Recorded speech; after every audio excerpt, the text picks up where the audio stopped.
The lights dimmed in the studio as the theme music faded into applause. Clint Eastwood walked calmly onto the stage, dressed in a dark suit, his signature shoulder-length hair framing a quiet, introspective smile.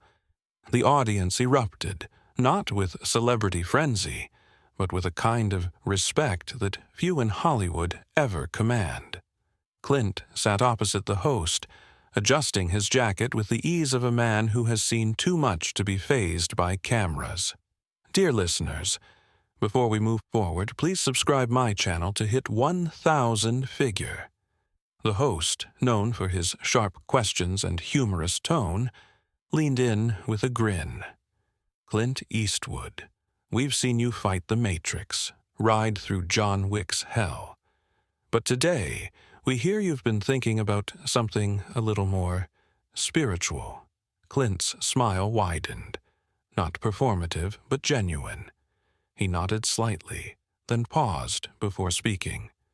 "You know," he began, his voice calm, deliberate, "in a world so full of noise and chaos, I've found myself looking toward silence, toward people who carry a kind of peace inside them. Recently, I heard about the new Pope, Robert Prevost, and something he said really stayed with me." The audience hushed. This wasn't promo chatter for a new movie.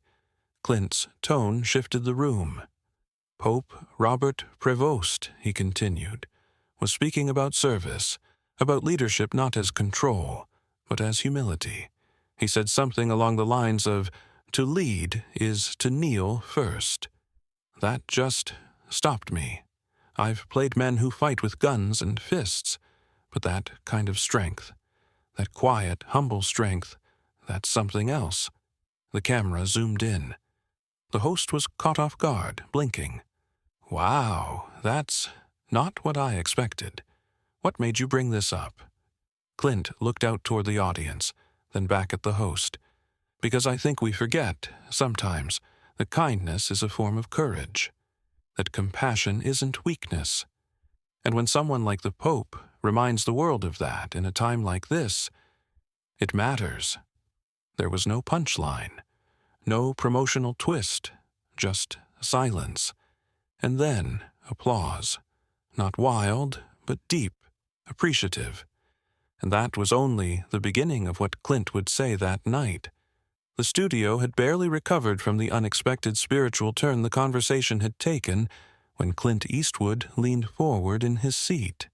The veteran actor, now in his 90s but still razor-sharp, narrowed his eyes as if weighing every word before releasing it.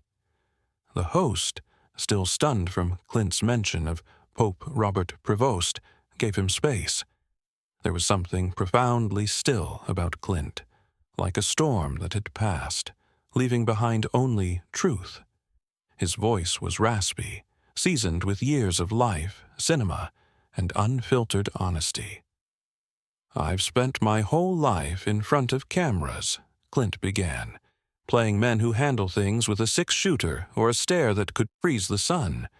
Dirty Harry, Josie Wales, William Money, all men of action.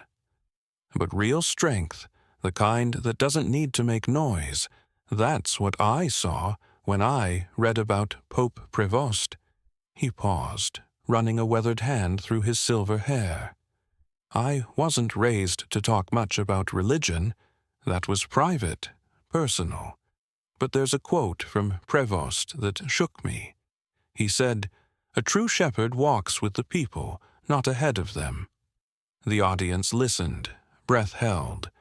There was no script here, no performance, just a man who had seen war, fame, politics, and age, reflecting on a kind of leadership that no gun could enforce.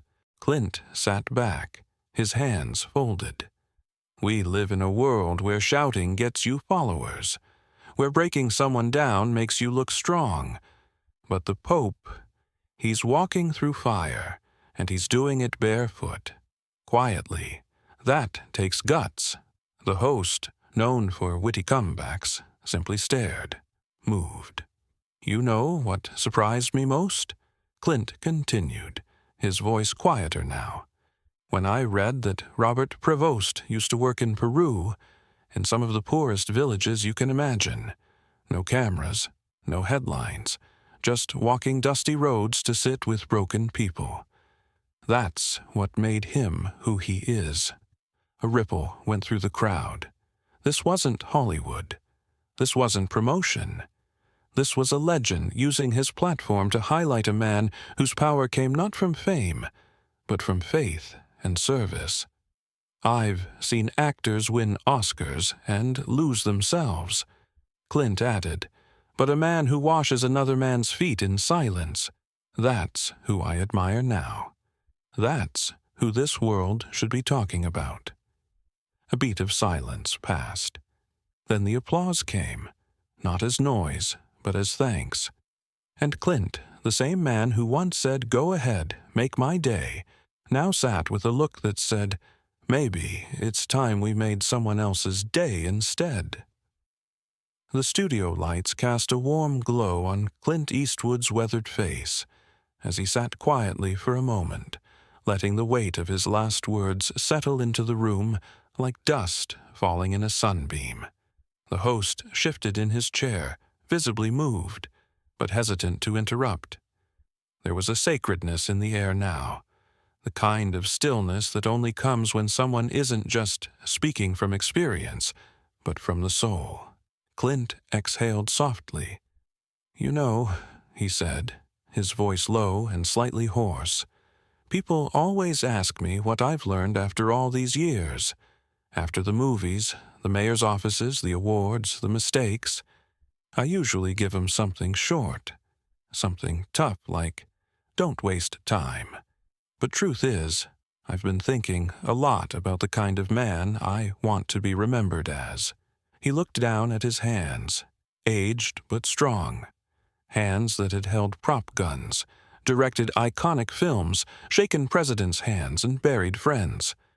"I saw a picture of Pope Robert Prevost," Clint continued slowly, "in this tiny, mud-walled chapel in northern Peru. No marble, no gold, no robe, just him, sitting on the floor beside a dying man, holding his hand. No reporters, no announcements, just there." Present, Clint's throat caught slightly, his next words coming out with a hitch. "It reminded me of a friend of mine, a stuntman I worked with back in the 70s. Hell of a guy. Took a fall once that shattered his spine. Ended up in a care home, and I was so busy with projects, with premieres. I never went to see him. Not once." The audience was silent. Not out of discomfort, but reverence. Clint's eyes glistened, though no tear fell. Robert Prevost shows up for people, whether anyone's watching or not. I think that's the kind of man who deserves the camera now. We've pointed it at guns and explosions long enough." The host finally leaned forward, his voice softer than before. "You're saying that Pope Prevost changed something in you?" Clint nodded. "Yeah, I think he reminded me that gentleness is still power, that you don't have to be loud to be strong. I've spent decades teaching the world how to shoot their way out. Maybe now it's time to learn how to listen our way through." The audience stirred, some even visibly emotional. This wasn't just a celebrity talking about faith. This was Clint Eastwood, the cowboy, the cop, the outlaw, laying down his armor and asking the world to see the kind of strength that doesn't come with a badge or a bullet. And for the first time in a long time, the applause that followed wasn't just for Clint Eastwood, the legend. It was for Clint Eastwood, the man. And behind the camera, somewhere far from the noise, a humble pope likely had no idea he'd just been praised by a cowboy who once taught the world to aim steady, and was now teaching it to look deeper. The studio lights dimmed just a bit more, almost as if the room itself understood that something sacred was being spoken into existence. Clint Eastwood sat back in his chair, his eyes looking far past the audience, past the cameras, maybe even past the years, into something deeper, something unresolved. "I used to think I had all the answers," he said, his voice steady but heavy. "Fame will do that to a man. So will success. You start thinking your voice carries more truth just because people listen." He paused, not for dramatic effect, but because the next words came slower, like they had weight he had carried for years. "I once told an interviewer back in the 80s that I didn't need anyone's advice, that I knew what the world was, and I knew how to handle it. But I was wrong, dead wrong." The host leaned in, now silent like the rest of the room. Even the production crew had stopped moving. Clint continued, his fingers gently tapping the arm of his chair like a man counting the beats of memory. "You know what Pope Robert Prevost said? He said, 'The moment a leader thinks he stands above the people, he stops being a servant and becomes a shadow.' I read that line twice, then 3 times, and I realized I've been a shadow more times than I'd like to admit." The room was frozen. No one dared blink. "There were years I didn't speak to my son," Clint admitted, his voice cracking now with age and regret. "Years I thought working was more important than listening, that putting food on the table meant I didn't need to be at the table. Pope Prevost talks about presence, about just being there for people. That's something I never learned until it was too late for some folks." There was a long silence. "I've given speeches. I've stood on sets with hundreds of crew members looking to me for direction. But you know what takes real courage?" Clint asked, turning his eyes slowly toward the camera. "Sitting down beside a man who's broken, saying nothing, and still making him feel whole." A woman in the front row dabbed her eyes. "This Pope, he doesn't ride bulletproof cars. He doesn't sit on thrones. He rides the bus with nuns. He eats with prisoners. And somehow, I think he's more of a man than I ever was in my prime." Even the host had nothing left to say. Clint's words hovered in the room like a sermon, one not delivered from a pulpit, but from a life of both mistakes and insight. It wasn't about doctrine or religion. It was about humility, and maybe, just maybe, redemption. The applause that finally came was slow, not because it was hesitant, but because everyone knew they had witnessed something rare. A man once called the toughest in Hollywood, surrendering to something stronger than ego. As the interview drew to a close, the atmosphere in the studio had shifted entirely. What began as a routine celebrity conversation had transformed into something reverent, something sacred. Clint Eastwood, the iconic gunslinger of American cinema, now sat like a weathered prophet reflecting on a lifetime of noise, gun smoke, and lonely victories. The host finally broke the silence. His voice was quiet, not out of nervousness, but out of awe. "Clint, do you think people are listening to voices like Pope Prevost?"